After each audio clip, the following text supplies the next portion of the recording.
Healthy day mga tagapagtangkilik, I am your TGP Pharmacy Smart.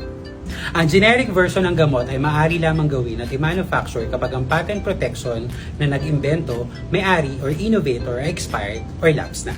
Ang patent ay nagbibigay sa innovator ng exclusive right or protection mula sa magustong gumaya ng formulation, sangkap o active ingredient mula sa paggawa ng bagong tuklas na gamot. Kapag tapos na ang patent nito, ang mga pharmaceutical company maaaring gumawa ng generic counterpart or generic version ng innovator company.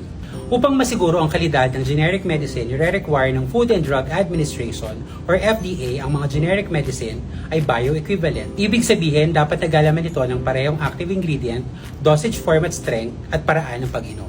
Mahalagang tandaan na hindi lahat ng branded ay may counterpart na generic, lalo na kung ang gamot ay under pa ng patent protection. Tandaan din na di lahat ng generic ay pare-pareho, kaya't laging suriin ang tatak, kalidad at kung approve ba ito ng FDA. Para sigurado, dito ka na sa tunay ang kalidad at tapat sa presyo.